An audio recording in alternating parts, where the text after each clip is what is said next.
అందరికీ మరణాత మరణాత మహిమస్వరం కార్యక్రమం వీక్షిస్తున్న దేవుని బిడ్డలైన మీ అందరికీ ప్రభు నామమున శుభములు కలుగును గాక. ప్రతిరోజు ఇదే సమయమునకు ఈ కార్యక్రమమును వీక్షించి దైవాశీర్వాదములు పొందండి. ఇప్పుడు పాస్టర్ సామ్యూల్ సుందర్ రెడ్డి గారు దేవుని వాక్య వర్తమానం అందిస్తారు. శ్రద్ధగా ఆలకించండి. దేవునికి స్తోత్రం. అందరికీ మరణాత. దేవుడు అనుగ్రహించినటువంటి మధ్యాహ్న కాల సమయంలో కొద్ది నిమిషం దేవుని వాక్యాన్ని ధ్యానించుకుందాము. ముందుగా పరిశుద్ధ వేద గ్రంథంలోని వాక్య భాగాన్ని చదువుకుందాము. అపోస్తుల కార్యగ్రంథము 3వ అధ్యాయము 6వ వచనాన్ని చదువుదాము. అంతటా పేతురు వెండి బంగారములు నా యొద్ద లేవు గాని నాకు కలిగినదే నీకిచ్చుచున్నాను. నజరేయుడైన యేసుక్రీస్తు నామమున నడువమని చెప్పి వాని కుడి చేయి పట్టుకుని. చాలండి. మహాపరిశుద్ధుడా, మహాగణుడా, మహిమగల దేవ, ప్రేమాస్వరూపి, మీ బంగారు పాదములకు వందనాలు, స్తోత్రాలు, స్తుతులు చెల్లించుకొనుచున్నాము. శ్రేష్టమైనటువంటి ప్రాముఖ్యమైనటువంటి సమయాన్ని దానముగా ఇచ్చావు దేవా, నీకు వందనాలు తండ్రి. నీ మాటలు వినాలని తండ్రి నాయన నీ బిడ్డలు ఆశపడుచు ఉన్నారు. ఆశపడే ప్రాణమును తృప్తిపరచువాడవు నీవే గనుక ఈ మధ్యాహ్న కాల సమయములో నీ బిడ్డలతోనూ నాతోనూ మీరే మాట్లాడి నీ మహిమ కార్యములను, అద్భుత కార్యములను, ఆశ్చర్య కార్యములను నీ బిడ్డల పట్ల జరిగించుమని, సమస్త మహిమ ఘనత కీర్తి ప్రభావం మీరే పొందుకోమని త్వరగా రానయ్యున్న యేసు క్రీస్తు వారి శ్రేష్టమైన నామములో అడిగి వేడుకొనుచున్నాము పరమ తండ్రి. ఆమేన్. దేవునికి మహిమ కలుగునుగాక.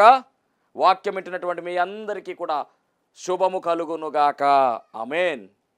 మరి దేవుడు మనకు అనుగ్రహించినటువంటి సమయంలో అద్భుతమైనటువంటి వాక్యాన్ని విందాము. చదవమన్నటువంటి లేఖన భాగములో మనం గమనించినట్లయితే ఒక అద్భుత కార్యాన్ని దేవుడు జరిగించాడు. యేసుక్రీస్తు ప్రభువారు శరీరధారిగా ఉన్నప్పుడు ఆయన ఎన్నో మహిమ కార్యాలు, అద్భుత కార్యాలు, ఆశ్చర్య కార్యాలు చేసినట్టుగా పరిశుద్ధ గ్రంథములో మనము చూస్తూ ఉన్నాము.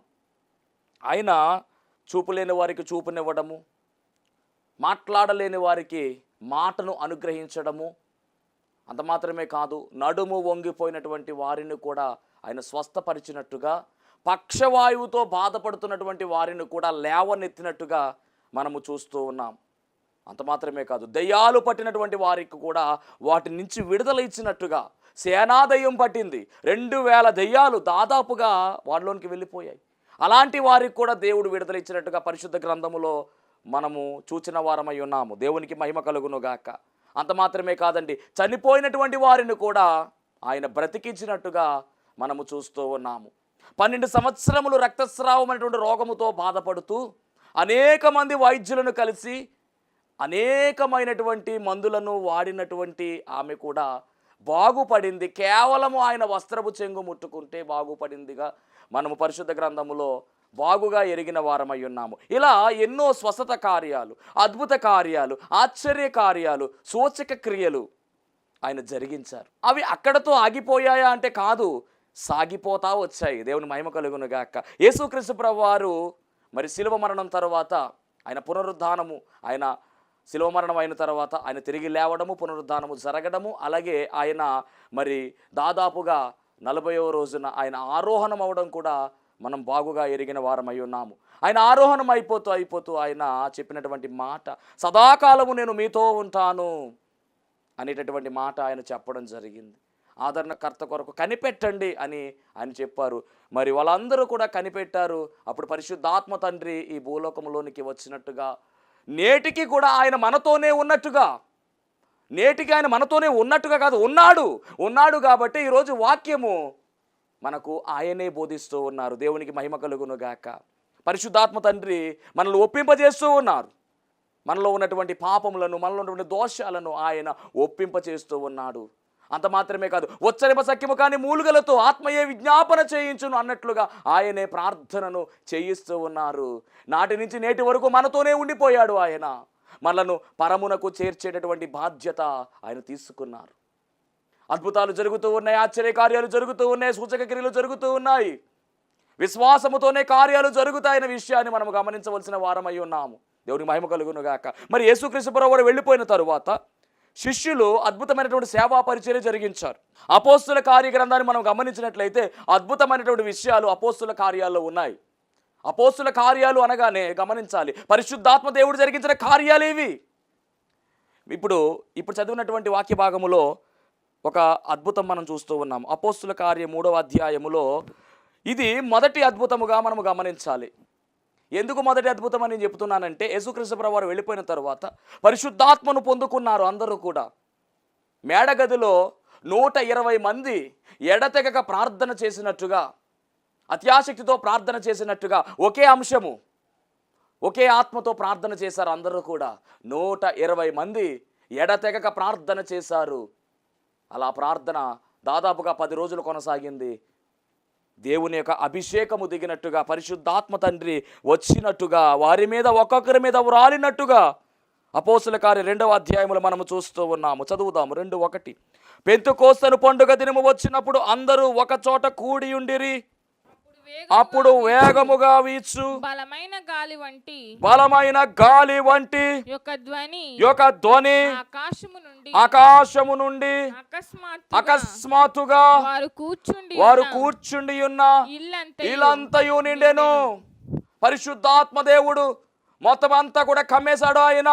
అంత మాత్రమే కాదు, అద్భుతమైన మాట 3వ వచనంలో రాయబడిన మాట, మరియు అగ్ని జ్వాలల వంటి నాలుకలు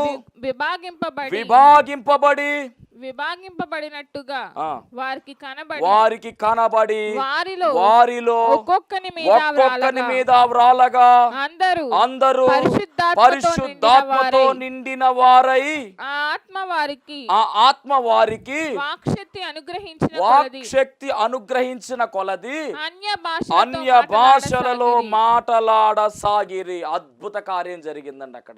దేవునికి మహిమ కలుగును గాక. 120 మంది కూడా దేవుని అభిషేకాన్ని అందుకున్నారు. ఒక్కొక్కరి మీద పరిశుద్ధాత్మ తండ్రి వ్రాలగా ఒక్కొక్కరు మండారు. మనకు బాగుగా తెలిసినటువంటి మాట నిర్గమాకాండ 3వ అధ్యాయములో మనందరికీ తెలుసు. కొండ మీద పొద మండిపోతా ఉంది. చూస్తూ ఉన్నాడు మోషే ఆ దర్శనాన్ని. పొద మండుతుంది, కాలిపోలేదు అని రాయబడింది. సేమ్ అలాగే ఇక్కడ కనబడతా ఉందండి. వీళ్ళు మండుతా ఉన్నారు, కాలిపోవట్లా. ఇది పవర్, పరిశుద్ధాత్మ తండ్రి యొక్క అగ్ని అభిషేకము వారు పొందుకుంటూ ఉన్నారు. వేడుకున్నారు. ఏకాత్మతో ప్రార్థన చేశారు. సంఘ ప్రార్థన కలిసి పరిశుద్ధాత్మ దేవుని రమ్మని ఆహ్వానించుకున్నారు. బలముగా ఆహ్వానించుకున్నారు, బలముగా వచ్చారు.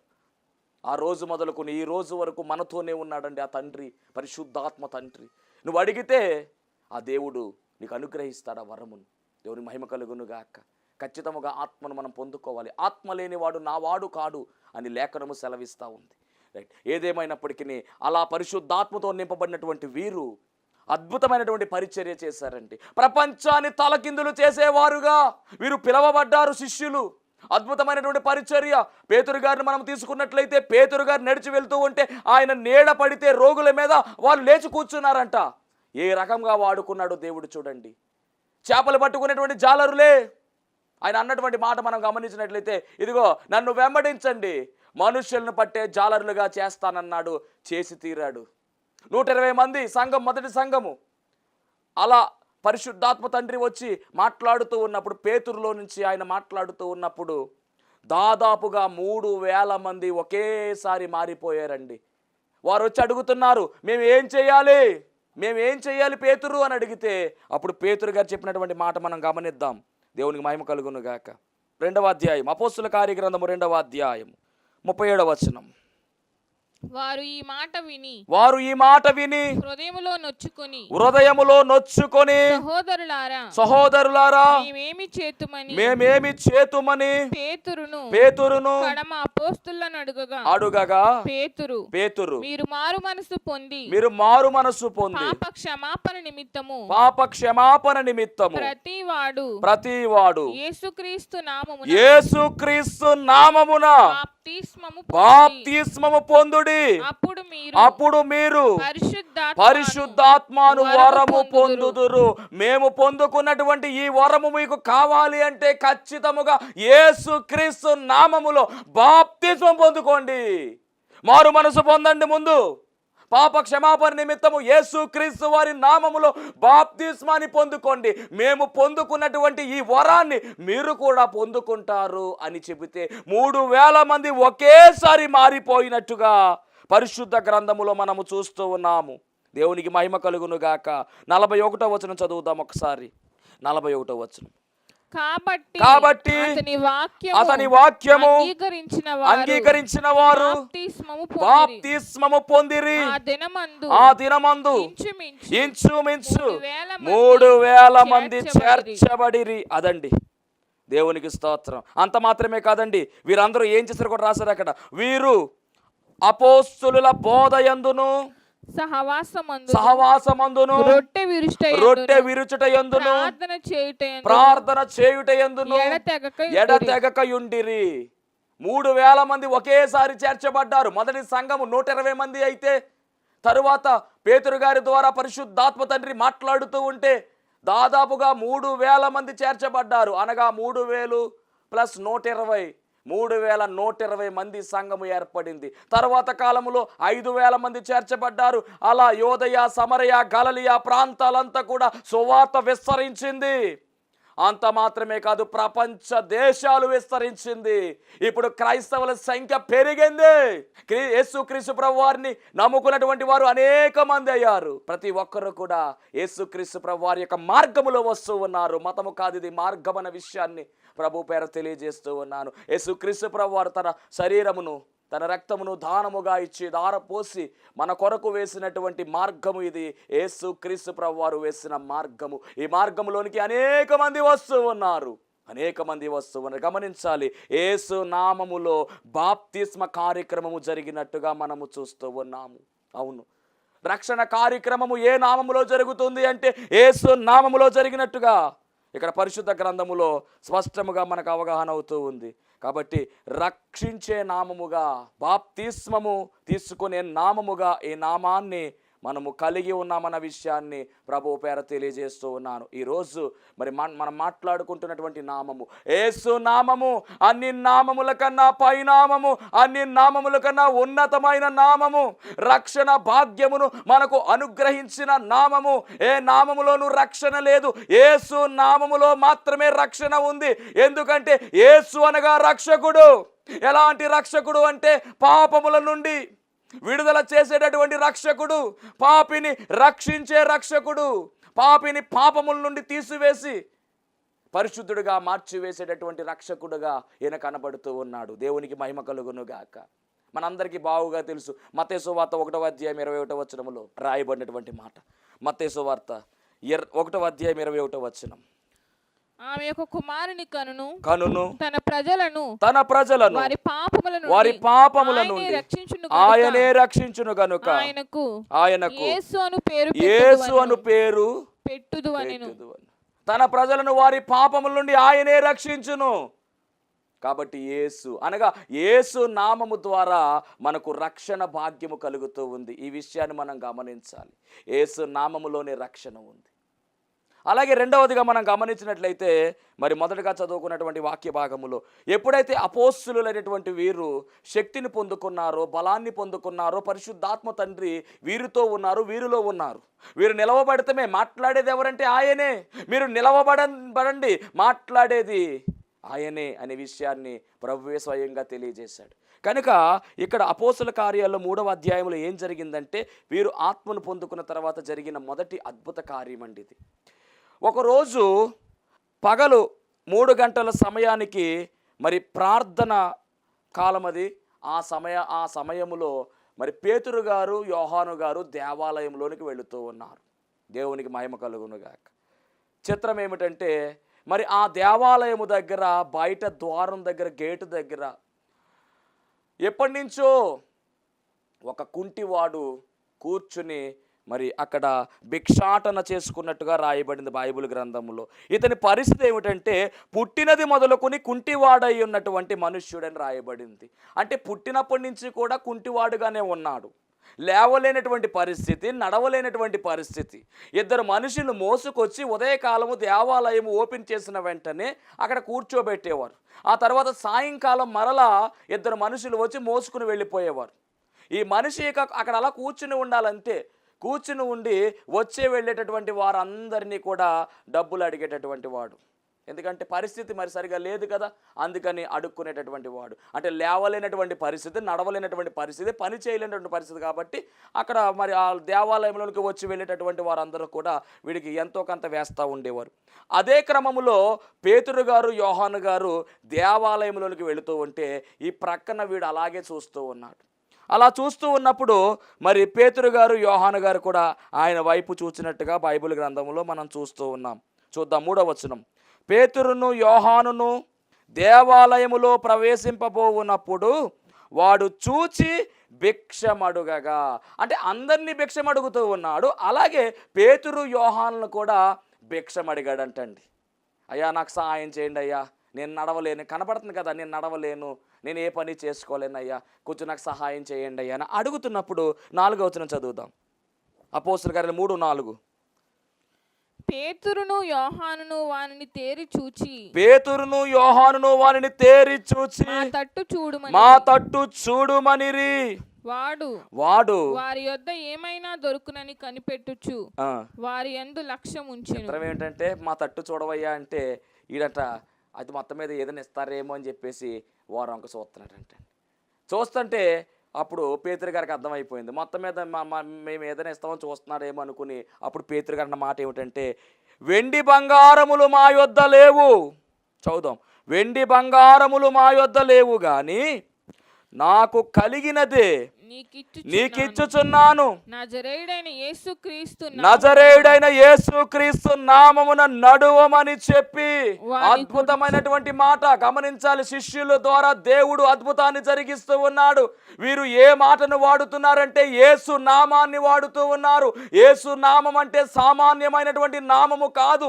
ఈ భూమి మీద ఎన్నో నామాలు ఉన్నాయేమో, ఉండొచ్చేమో, కానీ యేసు నామమే అన్నిటికన్నా శ్రేష్టమైన నామము. యేసు నామమే అన్ని నామాల కన్నా ఉన్నతమైన నామము. యేసు నామము ద్వారానే పరలోక రాజ్యములోనికి చేరగలము. యేసు నామము ద్వారానే మన పాపము నుండి మనకు విడుదల. యేసు నామము ద్వారానే రోగాలు పోతాయి. యేసు నామము ద్వారానే దయ్యాలు పరిగెడతాయి. యేసు నామము ద్వారానే పరలోక రాజ్యములోనికి మనము చేర్చబడతాము.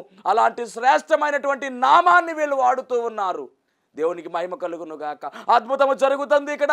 ఎలా జరుగుతుందంటే వీళ్ళు వాడుతున్నటువంటి మాట యేసు నామము. కానీ ఇతని కండిషన్ ఏమిటంటే పుట్టినప్పటి నుంచి నడవలేనటువంటి పరిస్థితి, లేవలేడు, కూర్చోలేడు. ఒక రకంగా చెప్పాలంటే కూర్చోబెట్టాలి. తనంతట తాను లేవలేడు, తనంతట తాను కూర్చోలేడు. మనుష్యులు మోసుకొచ్చి కూర్చోబెడితే కదలలేడు. అది పరిస్థితి. ఎప్పటి నుంచి అంటే 2-3 సంవత్సరాల నుంచి కాదండి, పుట్టుకతోనే. అలాంటి వ్యక్తిని వీరు వాడుతున్నటువంటి మాట ఏంటో తెలుసా? యేసు నామము.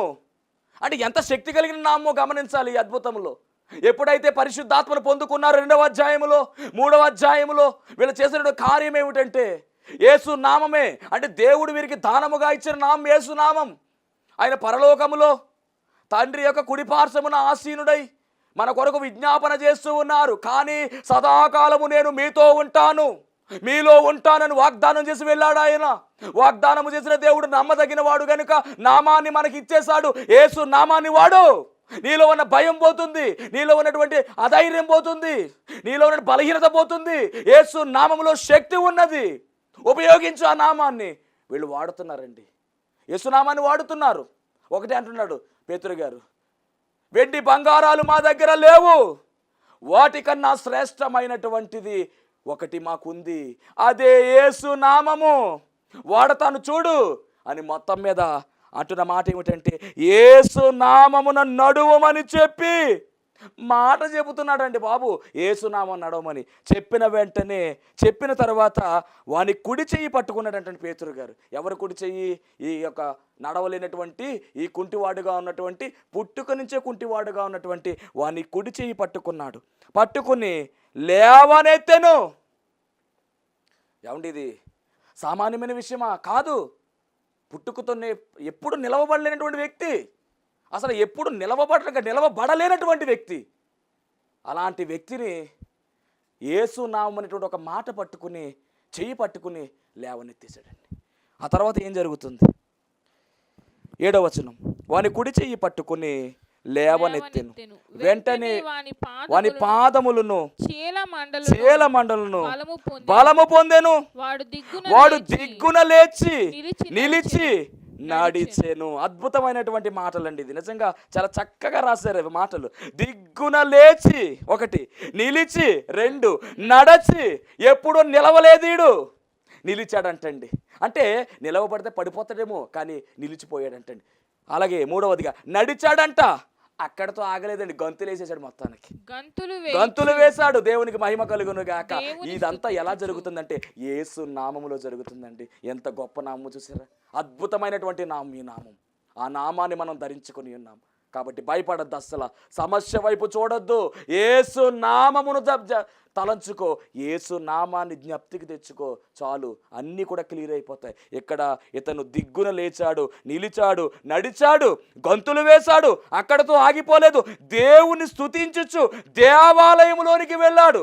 దేవాలయం బయట పరిమితి అయిపోయినటువంటి ఒక వ్యక్తి తనంతట తాను నడుచుకుంటూ, గంతులు వేసుకుంటూ, నాట్యము చేసుకుంటూ, ఆనందంతో, సంతోషంతో దేవాలయంలోనికి వెళ్ళాడండి. దీని అంతటికి కారణం ఏమిటంటే యేసు నామములో అద్భుతము జరిగింది. కాబట్టి యేసు నామము అన్ని నామముల కన్నా ఉన్నతమైన నామము. అంత మాత్రమే కాదండి, యేసు నామములో రక్షణ కార్యం ఉంది. అలాగే యేసు నామము ద్వారా దెయ్యాన్ని వదలగొట్టినటువంటి సందర్భం కూడా పరిశుద్ధ గ్రంథంలో ఉంది. చదువుతాం ఒకసారి. అపోస్తుల కార్య గ్రంథం 16వ అధ్యాయము 18వ వచనం. ఇక్కడ పౌలు గారు చేస్తున్నటువంటి కార్యము 16 ఇలాగూ అనేక దినములు చేయుచుండెను గనుక పౌలు వ్యాకులపడి దాని వైపు తిరిగి నీవు ఈమెను వదిలిపొమ్మని యేసుక్రీస్తు నామమున ఆజ్ఞాపించుచున్నానని ఆ దెయ్యముతో చెప్పెను. వెంటనే అది ఆమెను వదిలిపోయెను. పూతోను అనేటటువంటి ఒక దెయ్యం పట్టిందంటండి ఒక స్త్రీకి. దాన్ని ఎలా ఓడగొట్టాడంటే ఈయన యేసు నామాన్ని ఉపయోగించాడు. వెంటనే వెళ్ళిపోయిందండి. అంటే యేసు నామాన్ని స్మరిస్తే చాలు దయ్యాలు పరిగెత్తాలి, వనకాలి, గడగడమంట. ఈ సమస్యలు కావచ్చు, శోధనలు కావచ్చు, ఇబ్బందులు కావచ్చు, ఇరుకులు కావచ్చు, అన్ని పరిగెత్తవలసిందే. యేసు నామాన్ని స్మరించు. నువ్వు మంచం మీద లేవలేని పరిస్థితుల్లో ఉన్నావేమో సహోదరుడా, యేసు నామ స్మరణ చెయ్యి. నీలో పడిపోయినటువంటి ప్రతి అవయవము కూడా ఖచ్చితముగా దేవుడు బాగుపరచబోతున్నాడు ఈ సమయంలో. గమనించు, దిగులు పడొద్దు, చింతపడొద్దు. దేవుడు కార్యం జరిగించడం సిద్ధముగా ఉన్నాడు. నీతోనే మాట్లాడుతూ ఉన్నాడు. యేసు నామము స్మరణ చేయమని చెప్తూ ఉన్నాడు. అలాగే మనం ప్రార్థన చేసినప్పుడు క్లోజింగ్ ఎలాగుంటుందంటే యేసు నామములో అడుగుతున్నాము తండ్రి అని అంటాం. అంటే మన ప్రార్థన అంతా అయిపోయిన తర్వాత అడ్రస్ ఎవరిది ఇస్తామంటే యేసు నామములో అంటున్నాం. ఎందుకో తెలుసా? మన కొరకు విజ్ఞాపన చేస్తున్నాడు ఆయన. ఆ నామములోనే ప్రార్థన చేయాలి. యేసు నామములో ప్రార్థన చేయి, ఎలాంటి కార్యమైనా జరిగి తీరుతుంది. శ్రేష్టమైనటువంటి నామము, విలువైనటువంటి నామము, మహిమ కలిగినటువంటి నామము, పరలోకము నుంచి ఈ లోకములోనికి దిగి వచ్చిన నామము, తన్ను తాను రిక్తునిగా చేసుకొని మన కొరకు బలి అయిపోయిగా వచ్చినటువంటి నామమే యేసు నామము. దేవునికి మహిమ కలుగును గాక. అట్టి శ్రేష్టమైనటువంటి నామములో మనం ఉన్నాము కనుక శ్రేష్టమైనటువంటి ఆశీర్వాదాలు మన మీద ఉన్నాయి. భయపడద్దు. ఎప్పుడు కూడా నిత్యము యేసు నామ స్మరణ చెయ్యండి. దేవుడు మిమ్మల్ని బహుగా ఆశీర్వదిస్తాడు. ఎగిరి మేఘమెక్కే ధన్యతలోనికి మనము వెళతాం. చింతించొద్దు. అప్పులు ఉన్నాయని చింతించొద్దు, వ్యాధి వచ్చిందని చింతించొద్దు, బాధలు వస్తున్నాయని చింతించొద్దు. ఏమిటి నా కష్టాలు ఏంటి, తగ్గట్లేదు ఏంటి, బాధలేంటి, ఒకదాని తర్వాత ఒకటి వచ్చేస్తుందని బాధపడుతున్నావేమో, అస్సలు భయపడొద్దు. యేసు నామస్మరణ చే అన్నీ తొలగిపోతాయి. అట్టి ధన్యత దేవుడు మీ అందరికీ అనుగ్రహించును గాక. ఆమేన్. మహోన్నతుడా నీకు వందనాలు, స్తోత్రాలు ప్రభువా. ఈ ప్రాముఖ్యమైన సమయంలో తండ్రి నీ బిడ్డలు ప్రభువా నాయన వాక్యాన్ని విని ఉన్నారు తండ్రి. అవును, కష్టాల్లో, నష్టాల్లో, బాధల్లో తండ్రి, బలహీనతల్లో ఉన్నారు దేవా, నీకు వందనాలు. వారి బలహీనతలన్నిటినీ కూడా తండ్రి విడుదల రప్పించమని, వాళ్ళ బలహీనతల్లోంచి తండ్రి నాయన నీ బిడ్డలను ప్రభువా విడుదల గావించి నడిపించమని యేసు నామములో అడిగి వేడుకొనుచున్నాం పరమ తండ్రి. ఆమేన్. అందరికీ మరణాత. పాస్టర్ గారికి, పాస్టమ్ గారికి, సంఘ పెద్దలకి అందరికీ వందనాలండి. మాది వెస్ట్ గోదావరి, ఆలమూరు అండి. నేను ఇక్కడికి పొలం అమ్మడానికని పెట్టుకున్నామండి. 3 సంవత్సరాలైనా పొలం అమ్మడం అవ్వట్లేదండి. అది ఎవరో చెప్తే అండి ఇక్కడికి వచ్చామండి ఈ సాలకి. ఈ పాస్టర్ గారు ప్రార్థన చేయించుకున్నామండి. పొలం అమ్మకం అయిపోయిందండి. తర్వాత మా అబ్బాయి సింగపూర్లో సూపర్వైజర్గా, ఎలక్ట్రికల్ సూపర్వైజర్గా షిప్లో పనిచేస్తాడండి. అబ్బాయి కంపెనీ అయిపోయిందని వచ్చేసాడండి. ఇండియాకి వచ్చిన తర్వాత పాస్పోర్ట్ టైం కూడా అయిపోయిందండి. మళ్ళీ వెళ్ళాలి అంటే మళ్ళీ పాస్పోర్ట్ మళ్ళీ చేయించుకోవాలండి. ఇప్పుడు ఎలాగని మేము చాలా ఇబ్బంది పడ్డామండి. అయితే పాస్పోర్ట్ కంపెనీకి పంపించండి, పాస్పోర్ట్ చేయించుకున్నామండి. 3 రోజుల్లో పాస్పోర్ట్ రావడానికి సహాయం దేవుడు చేశాడండి మాకు. అలాగే మాకు వీసా కూడా 2 రోజుల్లో వచ్చిందండి. ఈ పాస్టర్ గారే ప్రార్థన చేశారండి, మాకు అన్నీ జరిగినాయండి. ఈ చిన్న సాక్ష్యం దేవుడు దీవించును గాక.